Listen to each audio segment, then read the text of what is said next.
In a grand castle, a young girl with long red hair named Letitia sneaks through the hallways, trying to avoid the watchful eyes of the adults who might drag her back to her lessons. As she hurries toward the doors, desperate to taste a moment of freedom, she trips and falls, losing precious seconds that would have assured her escape. As she watches the doors shut to a close, she tries to reopen them only to find Clark, the crown prince, behind her, crashing all her hopes of a clean getaway.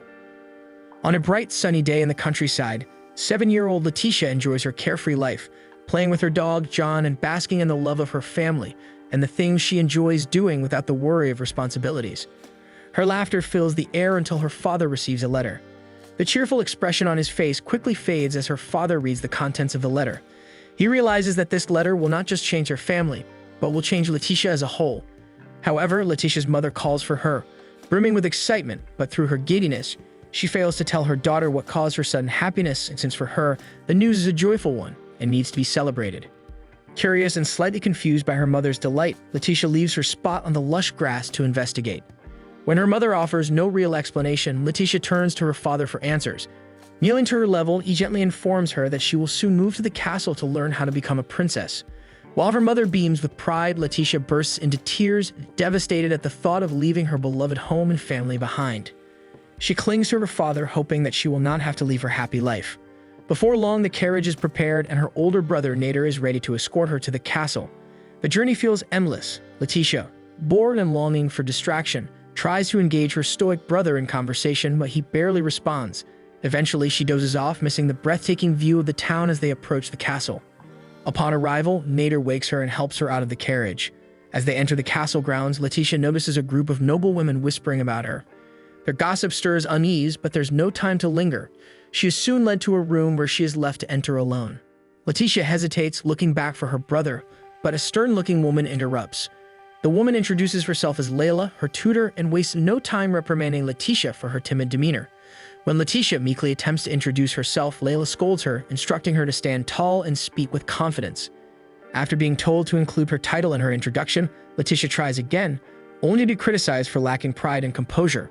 Forced to repeat herself multiple times, Letitia is overwhelmed by the harsh treatment. Unable to hold back, she bursts into tears, calling out for her mother and father as a wave of homesickness washes over her. Layla, unmoved, chastises Letitia for her unladylike behavior. The lack of compassion deepens Letitia's sorrow since she is not used to the harsh treatment back in her home. That evening, she continues to cry in her new room in a manor near the castle. Nader visits her room, offering a few stern words of encouragement, urging her to endure the rigorous training required to become a princess, since this is her new life. Through tearful eyes, Letitia looks at him and declares her wish to return home. She confesses her dislike for her tutor and her longing for her old life. Her brother sternly tells her that running away would only make things harder for her and her family. He adds that the decision for her to become a princess is final, and she must learn to face it. Calming down from her outburst, Letitia solemnly agrees to stay and continue her lessons. Seeing her resolve, her brother offers a rare, kind smile and encourages her to do her best, knowing that her sister is strong and will be able to face her future. Before leaving, he introduces Lily, a maid entrusted to care for Letitia in her family's absence. That evening, Lily gently reviews Letitia's lessons and tells her to prepare for bed, reminding her that another day of training awaits. At the break of dawn, Lily enters Letitia's room, letting sunlight stream in to help wake her. Letitia struggles to get up, snuggling on her pillow despite being half awake. However, she soon snaps out of her drowsiness when faced with Layla's sharp reminders about her posture when they arrive at the castle for her lessons. Layla circles her like a hawk, pointing out flaws and tapping her shoulders to correct her stance.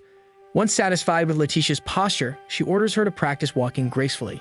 To ensure she moves with noble poise, Layla places a book on Letitia's head and instructs her not to let it fall.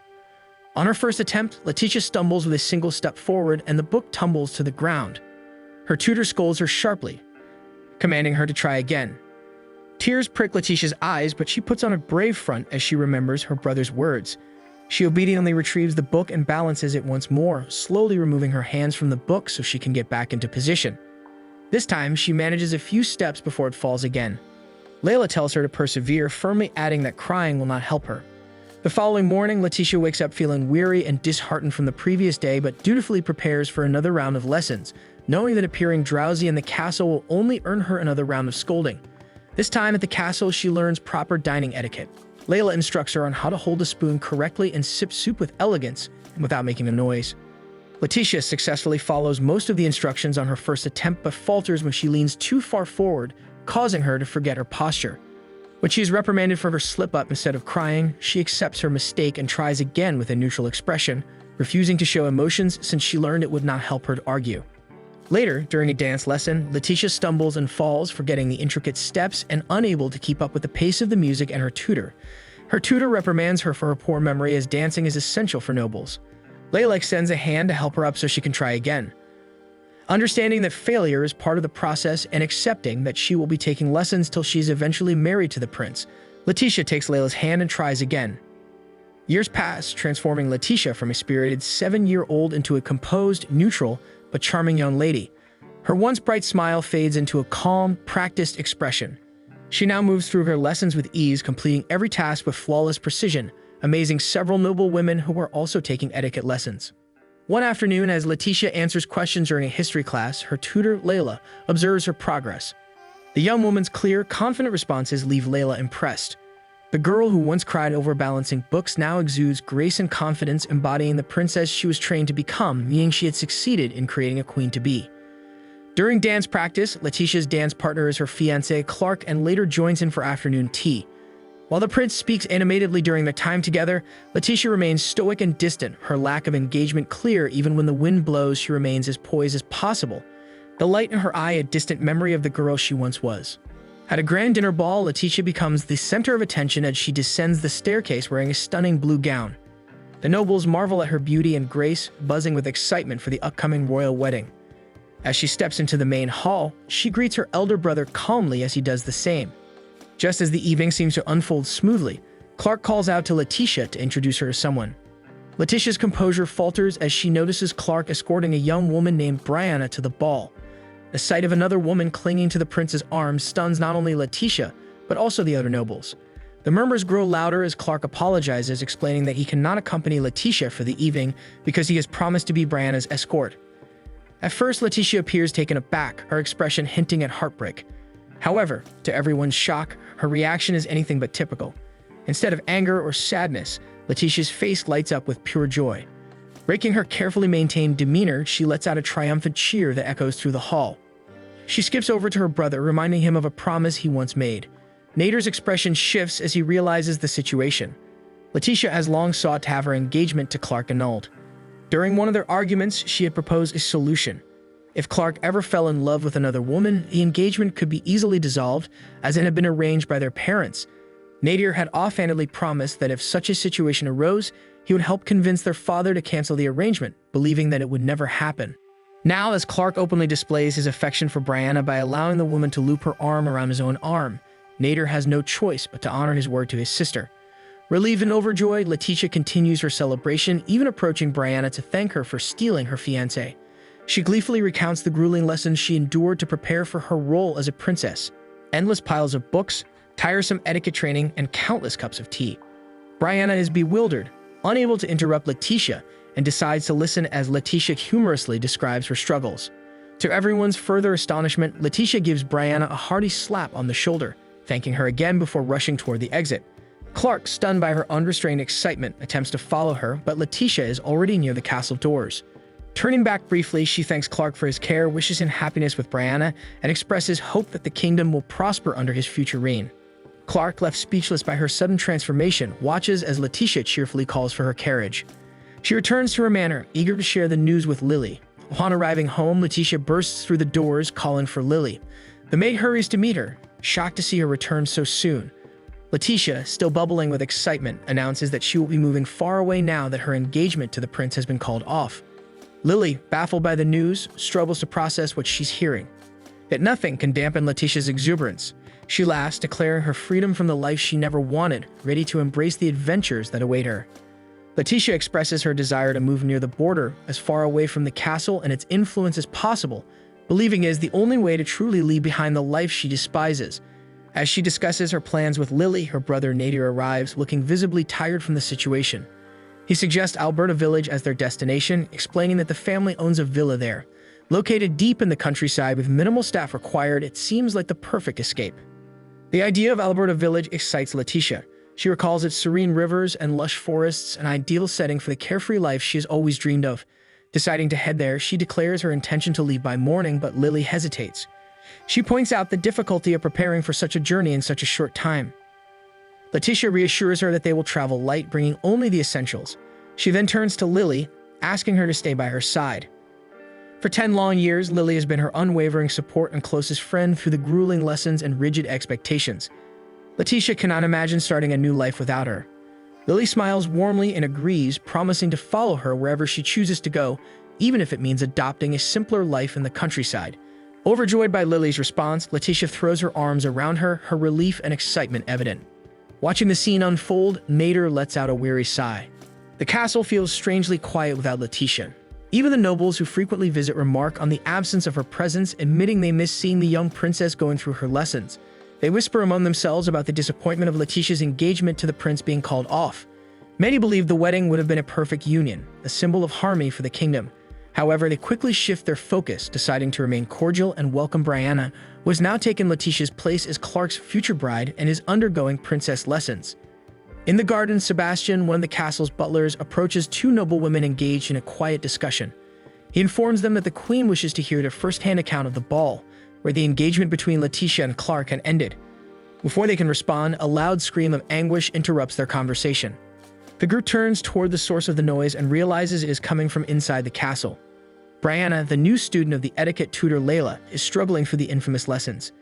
Inside, Brianna is on the edge of tears as Layla critiques her every move.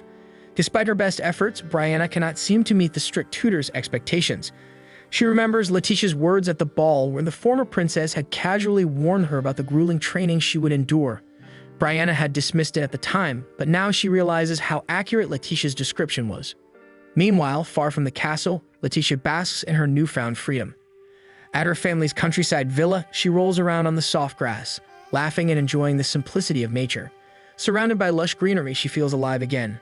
Free from the rigid structure of palace life, she calls out to Lily, urging her to join in lying on the grass to enjoy the warm sunshine.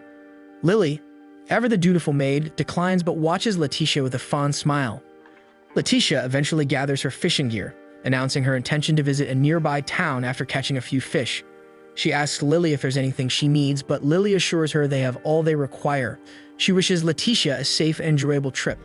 Letitia skips off happily, walking through the forest with her gear in hand. She muses to herself, pretending to narrate her thoughts to an imaginary audience, joking that moving to the countryside has even improved Lily's mood since she no longer has to scold Letitia about her manners. Reaching a peaceful spot by the river, Letitia sets up her gear and carefully selects her favorite lure. Excited to try it, she approaches the water with practiced precision and casts her line. Almost immediately, she feels a bite. Letitia begins to reel it in, her excitement growing, but suddenly she loses her footing when a familiar voice startles her. Before she gets the ground, Clark catches her. The force of her stumble also pulls the fish from the water, landing it on the riverbank nearby. Letitia, focused entirely on her catch, barely notices the prince holding her until he speaks, congratulating her on her impressive haul. Realizing the voice is indeed Clark's and that she is currently in his arms, she panics. Breaking free from his hold, she demands to know why he is in the countryside. Clark simply smiles at her, his expression as calm and easygoing as ever, leaving Letitia suspicious of his unexpected arrival. Taking a break from her fishing, Letitia roasts some of her catch over an open flame, savoring the fresh taste of her hard work. The simplicity of the meal brings her joy, but she can't help noticing Clark's puzzled gaze fixed on her. She asks what is wrong, breaking his thoughtful silence. Sitting on a nearby rock across from her, Clark admits that he is confused by her earlier action of returning the first fish to the river. Letitia explained that the fish was too small to keep. She added that she often returned fish if she felt she had caught too many, emphasizing the importance of taking only what you need from nature. Clark is amazed by her insight, impressed by this side of Letitia he had rarely seen during her time in the castle. Misinterpreting his look of admiration as curiosity about her food, Letitia offers him one of the fish near the fire. Excited to experience something new, Clark eagerly reached for the fish, ignoring her warning about the stick being hot. He yelped slightly as he burned his fingers but managed to grab it. Undeterred, he took a bite, only to burn his tongue on the still hot meal.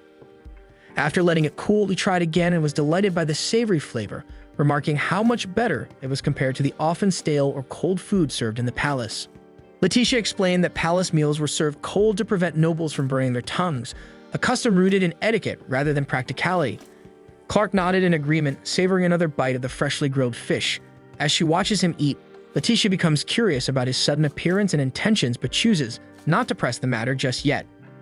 After finishing her meal, Letitia makes her way to the nearby town, but she feels a level of unease due to Clark silently trailing behind her. Upon arriving, she proudly displays her catch to the villagers, who marvel at the size of the fish. She credits her success to a new lure she had crafted herself. One of the villagers suggested she sell the lure, praising her skill and noting how her handmade lures consistently yielded excellent catches. Pleased by the idea of helping the community, Letitia announced that she had already crafted several and would be putting them up for sale at Sam's shop. Clark, overhearing the conversation, is shocked to learn that Letitia had made the lure herself. He expresses concern about her handling sharp tools, worrying she might hurt herself in the process. Letitia's friends give Clark wary looks, suspicious of the unfamiliar man following her so closely. Sensing their unease, she reassures them, explaining that Clark is a good man and a trusted friend. However, she deliberately withheld the fact that he was the crown prince of the kingdom. As the townspeople gathered to greet Letitia, they offered her fresh vegetables and produce, grateful for her continued visits. Children also begged for her attention and advice.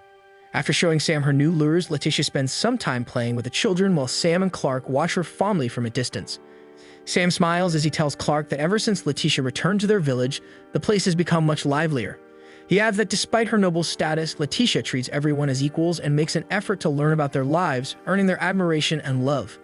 Clark, listening thoughtfully, begins to wonder aloud if taking Letitia away from the village would mean robbing her of her happiness. Letitia's old dog, John, approached Clark, looking up at him with sad eyes. Clark reaches over to pet the dog, gently reassuring him that he will make Letitia happy. On their way back to the villa, Clark offers to carry Letitia's materials, but she declines, insisting she can carry her own weight.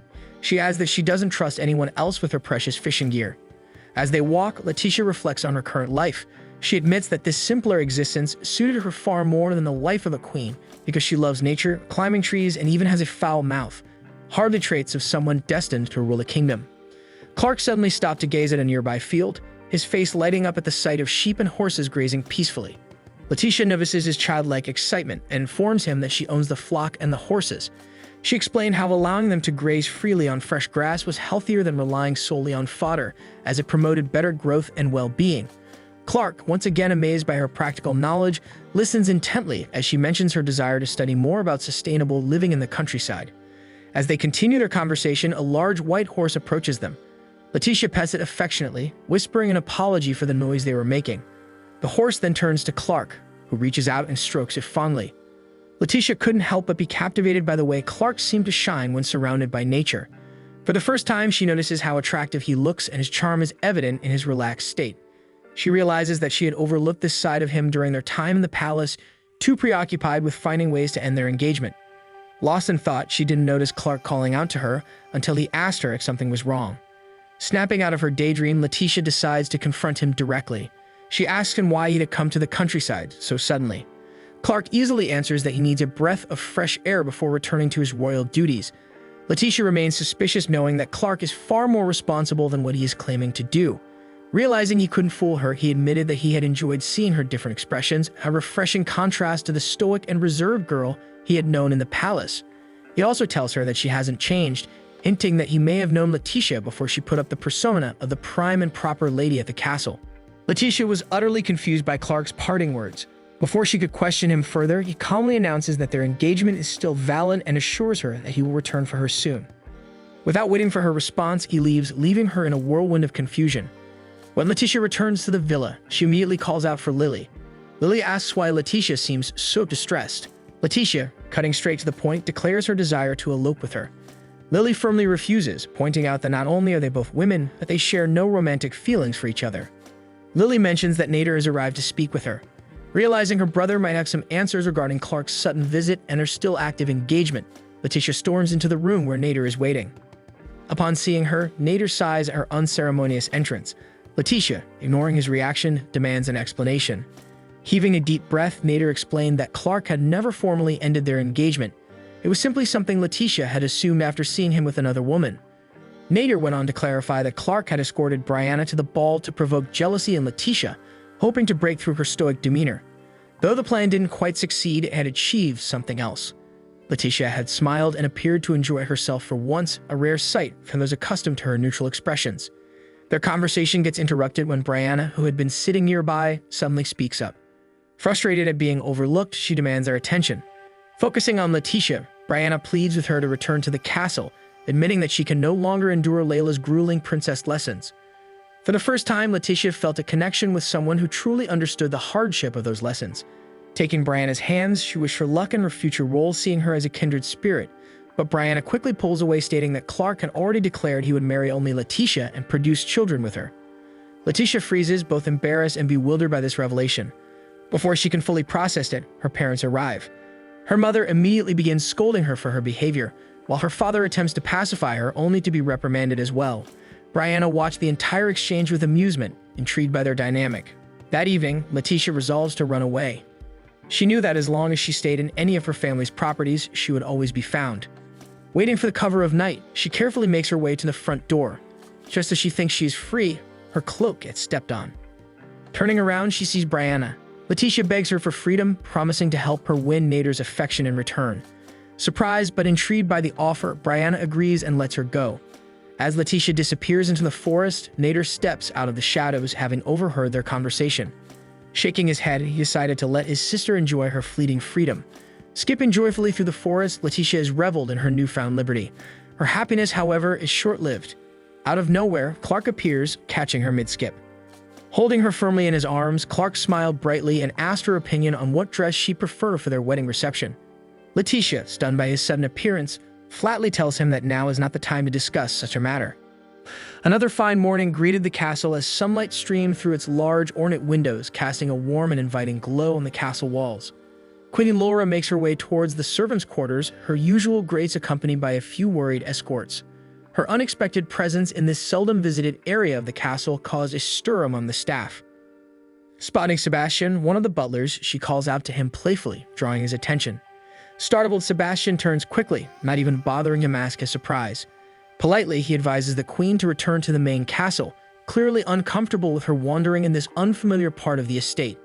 The queen dismisses his concerns and inquires about her son, Prince Clark, asking for his whereabouts. Sebastian explains that the prince was not scheduled to return to the castle until the following day. Unsatisfied with his response, she shifts her focus, asking about Letitia, struggling briefly to recall her name.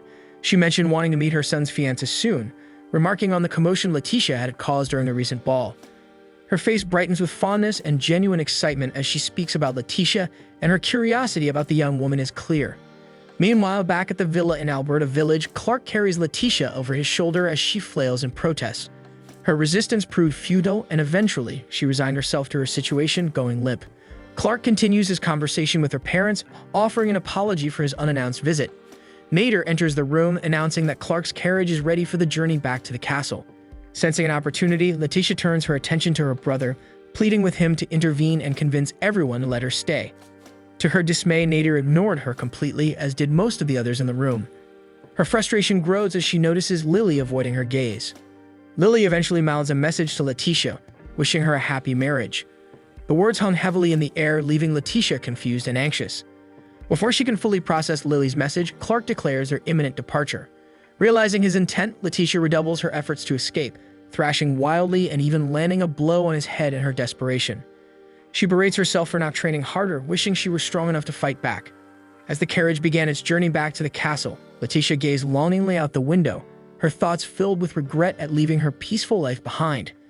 She silently wishes that Lily had been allowed to accompany her, feeling the weight of loneliness settling in. Clark, seated across from her, breaks the silence with a question, asking if she now hated him for taking her away. Letitia turns to him and denies hating him, leaving Clark with a glimmer of hope that he might win her over. Sensing an opportunity to connect, Clark asked if she had ever truly seen him as a man. Letitia, taken aback, avoids answering directly. Instead, she reflects on her past indifference, realizing that she had only ever seen him as a presence she was obligated to marry, not as an individual with his own qualities. As the night wore on, Letitia's eyelids grew heavy and she drifted into a light sleep. Suddenly, she feels a warm touch on her hands and wakes with a start. To her surprise, Clark had moved to sit beside her, his demeanor calm and sincere. He expresses his joy at finally being able to speak with her without the constraints of formality. Letitia corrects Clark, reminding him that they had spoken several times throughout their engagement. However, Clark counters her statement, explaining that while they had talked before, she had never truly looked at him or allowed herself to be honest. As he leaned in further, his hand reached out to gently grasp a strand of her long red hair, brushing it against his lips with a soft fondness. Letitia froze, unsure of how to respond, her heart racing as his hand cupped her face, drawing her attention solely to him. His gaze was intense yet gentle as he edged closer, and her thoughts were suddenly interrupted by a vivid memory of Brianna's telling her that the prince had announced his desire to have children with her. Flustered and overwhelmed, Letitia pushes him away in a burst of panic. Clark stumbled backward, landing unceremoniously on the floor of the carriage. Realizing what she had just done, she stammers an apology. To her surprise, Clark only laughs softly, brushing off the incident with a carefree smile. He climbs back into his seat, now sitting closer to her than before. He pulled out a thick cloak and draped it over both of them, suggesting they get some rest. Before she could protest, Clark leaned his head against her shoulder, his expression calm and content. For him, this moment of closeness was something he had long yearned for. As he murmured a good night, his voice carrying warmth, Letitia sat rigidly, her thoughts a whirlwind of confusion. By the time morning arrived, the carriage had come to a stop at the royal castle. Clark urges Letitia to get up, asking her to come with him to see something special. She follows him through the castle grounds until they reach an open stretch of farmland. Her eyes widened as she took in the sight of fluffy sheep grazing contentedly alongside powerful horses in the distance. The green fields stretched endlessly, dotted with trees and bordered by a glistening river. Clark watched her with a smile, explaining that he had created this space specifically for her. He knows how much she loves nature and wants her to feel at home even if she is away from the countryside. He mentioned that she could fish in the river or tend to the animals as much as she liked. Her initial reaction was one of pure joy, but as she turned to thank him, her demeanor became shy, unsure as she had seemed too enthusiastic. Clark notices her hesitation and reassures her. He promises her that she can continue doing the things she loves even after they are married. He reveals that he had even convinced the king to end her princess lessons by declaring that he would refuse to produce any heirs unless Letitia's happiness came first. Then, with an earnest expression, Clark drops to one knee and asks her to marry him. Letitia stares at him, her face flattens, and she gives him a firm refusal. The rejection left Clark momentarily stunned. He tries again, his voice filled with sincerity, assuring her that he could provide her with a happy and fulfilling life. Yet Letitia's answer remains unchanged. Perplexed, Clark stands and asks her why she is so opposed to the idea, so she tells him that she doesn't want to marry royalty. Clark tells Letitia that there is little he can do about her dislike of royalty, as it is something he cannot change. Despite her continued refusals, he remains calm and escorts her back into the castle. He leads her to a lavish room, instructing her to behave until the ceremony, and closes the door with a carefree smile. As the realization sinks in, Letitia feels a wave of shock. Clark has completely disregarded her rejection of his proposal and is now intent on forcing her into marriage. Desperation takes hold, and she frantically searches the room for an escape route. Unfortunately, her efforts prove futile, leaving her feeling trapped and overwhelmed. Exhausted, Letitia collapses onto the couch. Eventually, she drifts off into a restless sleep.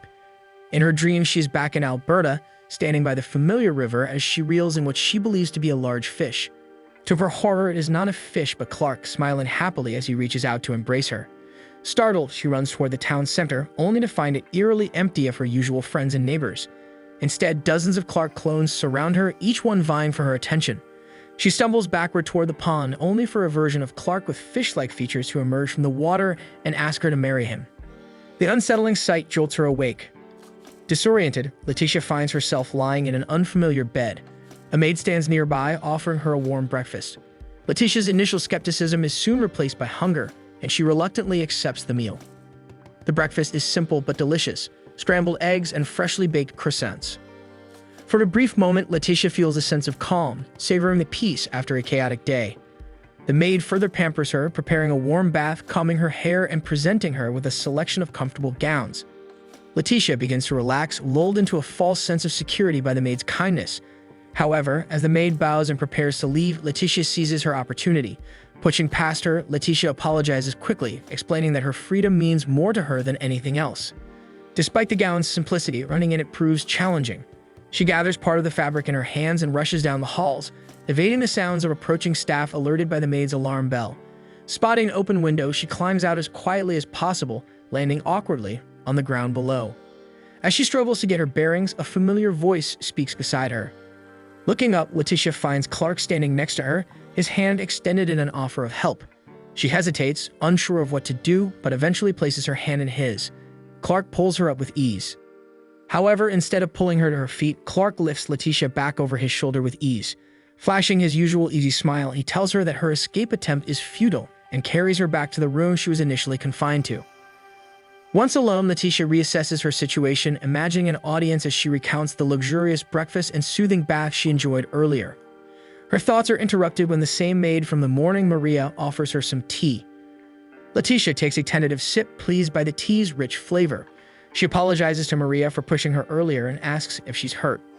Maria reassures her that she's perfectly fine, even jumping lightly to prove she has no injuries. As Letitia observes Maria more closely, she notices their similar height, build, and age. An idea begins to form in her mind, prompting Maria to grow uneasy. When Maria asks if Letitia is planning something mischievous, Letitia cheerfully suggests switching clothes, claiming she just wants to try on the maid's uniform. Realizing Letitia's true intention is to use her as a decoy, Maria attempts to put distance between them. She scolds Letitia for her constant escape attempts, but Letitia, maintaining a playful demeanor, corners her and insists she submit willingly. As Letitia attempts to remove Maria's uniform, Maria frantically rings a bell. Moments later, Clark bursts into the room, shocked by the scene before him. Maria quickly explains that Letitia was trying to make her into a decoy. Clark sighs, exasperated yet amused by his fiancée's relentless antics. Dismissing Maria, he decides to take this opportunity to have a heartfelt conversation with Letitia. He leads her to the tea table, grasping her hands as he prepares to explain his feelings. Letitia, already dreading the conversation, tries to pull her hands away, but to no avail. Hours pass as Clark pours his heart out, detailing his love for Letitia and showering her with compliments. By the time he dismisses her, the sun has set. Overwhelmed and exhausted, Letitia collapses onto her bed, her cheeks burning as she replays Clark's earnest words in her mind. Maria returns to check on her for the evening, remarking that Letitia should consider herself lucky to have someone who loves her so deeply. Feeling mildly insulted, Letitia argues that she's being forced into the marriage. Maria counters that Clark has done everything possible to win her affection, but Letitia has been too preoccupied with running away to notice. As Maria bids her goodnight, Letitia asks her to drop the formalities, reminding her that she's not married to Clark yet. Maria remains firm, insisting on addressing her as Mistress Letitia, as the wedding is inevitable. Left alone, Letitia gazes out at the full moon, marveling at its beauty, unaware that Clark is doing the same in his study. Suddenly, her resolve hardens. She throws a table at the massive window to shatter it, ties her bedsheets into a makeshift rope, and climbs down. Her feet touch the ground, and she runs toward the gate, convinced she's finally free. But just as she nears escape, a hand firmly grasps hers, stopping her in her tracks. Clark pulls her close and asks her what type of necklace she would prefer for their wedding day. After Letitia's failed attempt to escape the palace by climbing out her window, Clark had her placed in a more secure room. Maria explained the room's purpose with calm detachment, noting that it was often used to discipline nobles who defied palace rules. She reassured Letitia that while it was confining, no noble had ever lost their life within its walls. Brianna is also present, happily eating the snacks placed on the table as she chats with Letitia. She informs her newfound friend that she has been hired to act as her conversation partner, a role meant to keep Letitia occupied from planning further escapes. Letitia feels a deep sense of betrayal, knowing Brianna is participating in keeping her confined. Brianna, however, was unapologetic, casually explaining that money was the most important thing in the world. Brianna also reveals another reason for her visit. She proudly holds up a recently released romance novel. The book quickly became a bestseller across the kingdom. Letitia's disbelief grew as Brianna began summarizing its plot. The novel, as it turns out, was a fictionalized and highly romanticized retelling of Letitia's life. The story painted Letitia as a brave and resilient heroine who endured rigorous princess lessons to be with her one true love, Prince Clark. When Letitia questioned how such a story could exist, Brianna admitted her involvement. She explains that to sway public opinion, she had shared stories of Letitia's struggles with people. The result was a kingdom enamored with the idea of their future queen, a young woman who had supposedly faced immense adversity to be with a prince. Public enthusiasm for the royal wedding was at an all-time high, and Letitia's personal desires had been drowned out by the collective joy of the people. Brianna, proud of her efforts, celebrated with more biscuits, cheerfully noting that everyone in the kingdom was rooting for Letitia and Clark's marriage. Letitia, however, trembled with frustration, muttering that all she wanted was her freedom. Brianna, though sympathetic, pointed out the futility of resistance. She states that Clark will never give up on her, no matter how many times she will try to escape. She also questioned Letitia's aversion to the marriage, emphasizing that Clark was a good man who could provide her with a life free of hardship. As Brianna sipped her tea, she winced, having burned her tongue. She apologized briefly and glanced at Letitia, who sat gracefully, effortlessly sipping her tea with perfect poise. Brianna couldn't help but admire her composure. Letitia, however, stared lifelessly at her tea, reflecting on the years of princess training that had instilled such habits in her. Brianna admits that princess lessons are brutally difficult, recalling how she couldn't endure them herself when she briefly tried during Letitia's absence. Even Catherine and Isabella, who grew up in the palace nursery from their toddler years, constantly complained about the grueling nature of the training. Suddenly, Letitia rises from her seat and moves toward the window. Brianna tenses, convinced her friend is planning yet another escape. Instead, Letitia stops at the window and stares longingly at the world outside. She repeats that she wants her freedom and her choices. She laments how even the most basic decision, like choosing her husband, was taken from her. She confesses that she doesn't understand why becoming Prince Clark's fiancé was so important in the first place. Above all, she wishes she had the freedom to love someone of her own choosing. Brianna, slightly exasperated, breaks the silence, questioning Letitia if she even knows what it means to be in love. She reminds Letitia that choosing love and living on one's own terms is a luxury few can afford. The unexpected coldness of Brianna's response stuns Letitia. She turns away from the window and returns to her seat, silent but clearly unsettled by the remark. One day, Letitia lounges on her sofa, bored and frustrated with her confinement. Suddenly, her older brother, Nader, appears in front of her, lightly scolding her for being so unladylike in her posture. He presses a letter onto her face, breaking her reverie. Letitia's mood shifts immediately when she realizes it's from their mother. Nader then places a small green gift box on the table. Their mother, he explains, has been expressing her excitement about the day Letitia will become a proper queen. Letitia ignores the comment and bombards Nader with questions about their village, eager for news of Lily and the others. Nader reassures her that everyone is well. The village remains peaceful, and their father has even been considering adding another horse to the family stables. Letitia sighs wistfully, voicing her longing to return to the villa. Nader quickly shuts her down, insisting it's impossible for her to leave the castle. She tries to bargain, asking at least to be moved back to her previous room with its spacious interior and large windows. Once again, Nader refuses. Defeated, Letitia shifts her attention, finally noticing the green box on the table. She asks what might be inside, and Nader gestures for her to guess. She inspects it carefully and even sniffs it. She breaks into a wide grin, realizing it's filled with their mother's special muffins. Her excitement is palpable as she prepares to take a bite at home. But Nader interrupts her, admitting mischievously that he helped make one of the muffins, meaning one of them will taste absolutely dreadful. The siblings then agree to play a game in which they dub Deaf Muffin Roulette. The rules are simple. They play rock, paper, scissors to decide who picks a muffin first, and whoever eats the bad one loses. Letitia wins the first round, confidently sniffing the muffins to avoid the disastrous one. Nader laughs at Letitia's exaggerated expressions as she sniffs the muffins, clearly amused by how unladylike she appears. Letitia finally selects a muffin and steps aside, allowing her brother to approach the box. Confidently, Nader claims he knows exactly which one their mother made and picks what he believes to be the perfect muffin. Standing face to face, they each take a bite of their chosen muffins to test their luck. Letitia grins as the familiar, sweet, and fluffy flavor melts in her mouth. Nader also nods in approval, declaring his muffin to be equally delicious. Realizing neither of them picked the deaf muffin, they decide to up the stakes, abandoning the orderly game of rock, paper, scissors, and squatting at each other's hands to snatch the next muffin from the box. Their competitive antics escalate, but once again they both end up with good muffins. With only 2 muffins remaining in the box, Letitia hesitates. She stares at the final options, trying to determine which one might be safe, but neither looks or smells any different. Growing impatient with her indecisiveness, Nader rolls his eyes and lectures her about how her inability to make quick decisions often leads to trouble. Letitia pointedly ignores his critique, still fixated on the muffins. Sighing in exasperation, Nader reaches over her and picks one of the muffins himself. He remarks that nothing will happen if Letitia doesn't act, leaving Letitia with no choice but to take the remaining muffin. They both bite into their muffins at the same time, only to be assaulted by an overwhelming wave of spiciness. Gasping and fanning their mouths, they realize their mother had tricked them. Both muffins were spiked with a fiery surprise. Nader chuckles, declaring their mother the true winner of the game.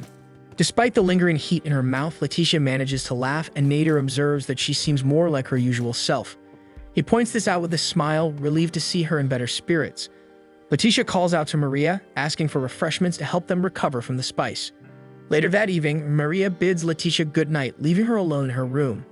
Letitia feels a wave of relief. Finally, she has some peace to focus on her next escape plan. She begins inspecting her small room for a possible way out other than the heavily guarded door. As she moves around, her foot presses down a creaky floorboard. Curious, she kneels down and discovers what appears to be a hidden compartment. Excitement bubbles in her chest as she lifts the cover, only to find that it's a shallow storage space, far too small to serve as an escape route. Letitia moves to the ornate bookshelf in her small room, her eyes scanning for any signs of a hidden door. As she inspects the shelves, she notices that most of the books are historical texts, but one stands out: Prince Clark's diary. Hesitation grips her. Reading it could get her in trouble. Yet her curiosity overrides her caution, and she reaches for it. As soon as she pulls the diary from the shelf, a strange mechanism whirs to life. The bookshelf slides to the side, revealing a secret passage. Letitia's heart races at the prospect of freedom. To be safe, she throws the diary into the passage to test for traps. When nothing happens, she steps in, hoping the passage leads outside. Before she can take another step, the familiar voice greets her with a good evening. Light floods the passage, and Clark sits casually in a chair, smiling. He comments on her disregard for his diary, amused by how she threw it without care. Clark explains that he had expected her to discover the secret room during one of her escape attempts. He moved his quarters there temporarily to wait for her. Despite her unceremonious treatment of his diary, he admits he's pleased she was curious enough to try to read it, since the diary is the key to opening the hidden room. Letitia stiffens, nervous about being caught. She tries to retreat to her room, but Clark pulls a curtain, activating the mechanism to close the bookshelf. The passage seals, trapping her inside with him. As she attempts to flee, Clark catches her hand and pulls her close, cradling her in his arms. When she meets his gaze, he calls her cute, and her cheeks flush red as she realizes the intimate position they're in. Her eyes dart to the nearby bed, and she thrashes in his arms, demanding to be let go. Clark releases her, and she seizes the moment to shove him away, and he stumbles back, landing on the bed.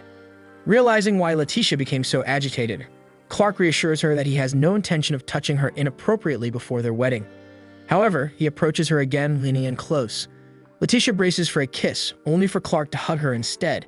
He tells her that physical affection is important in building a strong relationship. The next morning, determined to avoid a repeat of the previous night, Letitia enlists Maria to help move a heavy piece of furniture at the side of the bookshelf. Maria, curious, asks why they're moving it. Letitia explains what happened and declares she wants to keep Clark out of her room. Maria gushes over how romantic the secret room sounds, but Letitia remains unimpressed. Their conversation is interrupted by the sound of the bookshelf mechanism struggling to move.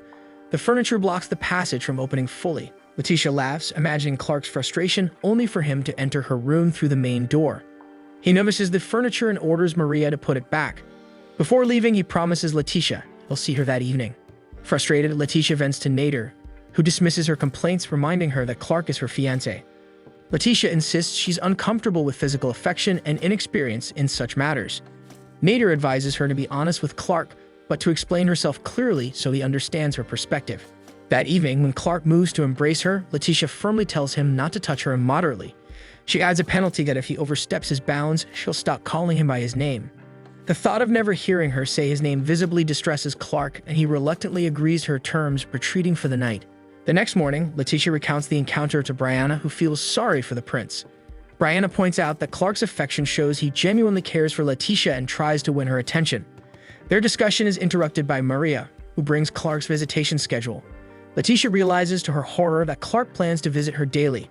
She sighs, realizing she forgot to set limits on his visits.